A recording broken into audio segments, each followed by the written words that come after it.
Hello movie lovers, welcome to my channel.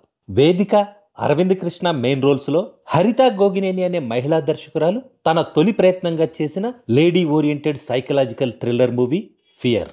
Cinema రిలీజ్కి ముందే కొన్ని అవార్డ్స్ దక్కించుకున్న ఈ మూవీ ఎలా ఉందో ఈ రివ్యూలో చూద్దాం. కథ ఏమిటంటే, సింధు ఒక సైకలాజికల్ డిజార్డర్తో లేనిది ఉన్నట్టు, ఉన్నది లేనట్టు ఊహించుకుంటూ తనలో తానే మాట్లాడుకుంటూ ఉంటుంది.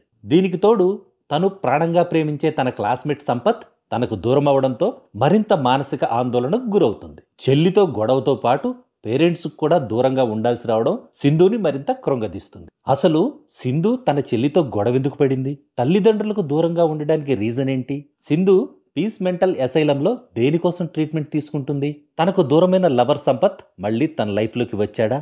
ఈ ప్రశ్నలన్నిటికీ సమాధానమే మిగతా కథ. ద్విపాత్రాభినయం చేసిన వేదిక తన యాక్టింగ్తో సూపర్ పెర్ఫార్మెన్స్ ఇచ్చింది. సంపత్ క్యారెక్టర్లో అరవింద్ కృష్ణ యాక్టింగ్ కూడా బాగుంది. పేరెంట్స్ను ఆలోచింపజేసేలా ఉన్న ఈ కాన్సెప్ట్ చాలా కొత్తగా అనిపించింది. మూవీ స్టార్టింగ్ నుంచి క్లైమాక్స్ వరకు వచ్చే ట్విస్టులు, ఆ ట్విస్టుల వల్ల కలిగే సస్పెన్స్ ఆడియన్స్ని ఎగ్జైట్మెంట్కి గురి చేయడంతో పాటు కాసింత కన్ఫ్యూజన్కి కూడా గురి చేశాయి. కొత్త డైరెక్టర్ కావడం వలనో ఏమో, డైరెక్టర్ హరిత గోగినేని కాన్సెప్ట్ను పూర్తి స్థాయిలో స్క్రీన్పై ప్రజెంట్ చేయడంలో విఫలమవడంతో పాటు స్లో నెరేషన్ వల్ల కూడా సినిమా చూస్తున్నంతసేపు ఫియర్ కన్నా బోర్ కొడుతున్న ఫీలింగే ఎక్కువ కలుగుతుంది. ఫైనల్గా చెప్పాలంటే, బోర్ కొట్టించిన ఈ ఫియర్ స్లోగా సాగే థ్రిల్లర్ మూవీస్ని ఇష్టపడే వాళ్ళకు నచ్చే ఛాన్స్ ఉంది. నాకైతే యావరేజ్ అనిపించింది.